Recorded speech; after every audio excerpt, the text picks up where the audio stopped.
Hello guys, আমরা আজকে অশোকনগরের সংগতি পার্কে এসেছি। তোমাদের ভিডিওটা একটু ঘুরিয়ে ঘুরিয়ে দেখি।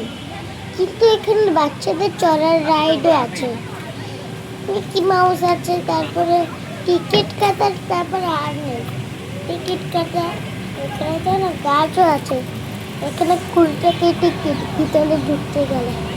তারপরে এখানে কবে কবে খোলা থাকে, শীতকালে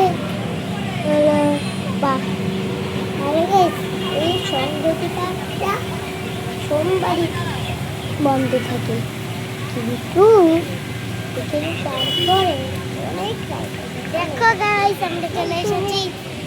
গাছ দেখলে অনেক খুশি হবে। শোনো, একটা আমি টয় ট্রেন দেখেছি। প্রথম দিয়ে আবার প্রথম। আমার এখানে হাতে স্লিপ ছিল, তারপর আমি মিকি মাউস চড়েছিলাম।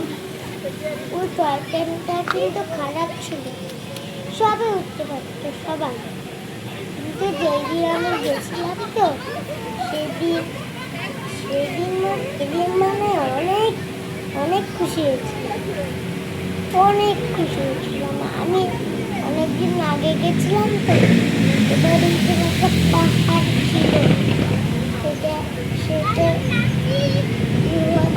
বাড়িও ছিল।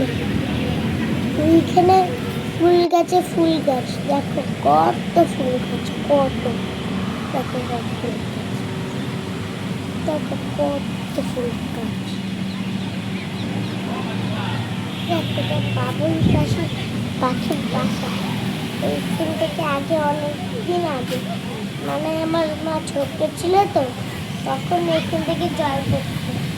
এখানে একটা জিরাফের স্লিপ আছে। দেখো গাইস, আমি এই টয় ট্রেনটায় উঠেছিলাম, টয় ট্রেনটায় উঠে বেরিয়েছিলাম, এটা ছোটছিল তো, তারপরে দেখছি চলছিল না, তারপরে আমার মা নামিয়ে নিল। দেখার দরকার, তোমরা তোমরা এখানে অনেক অনেক সস্তা বোটিংও করতে পারবে। পাহাড় দেখাচ্ছে। এই যে এই পাহাড়ের কথাটা বলছিলাম না, এই পাহাড়টা চলেই আসছে। এই পাহাড়ে এখানে একটা রেল লাইন আছে, এই যে টয়ট্রেনটা। এখানে কেউ আসে না, এখন জঙ্গলে মন্দির করতে আসে। না, অনেক দিন আগে ভালো পার্ক ছিল, এখন এখন এইখানে অনেক জঙ্গল। এইখানে আগে পাহাড়ে এইটাও ছিল তো, তখন অনেকদিন আগে এইখানে এইটা অনেকদিন পুরনো হয়ে গেছে তো, ওই জন্য এটা পরিচর্যা করেনি বলে এইটা কিচ্ছু হতে পারলো না। এই টয় ট্রেনটাও এরম হয়ে যাচ্ছে, নতুন না পুরনো হয়ে যাচ্ছে। সেই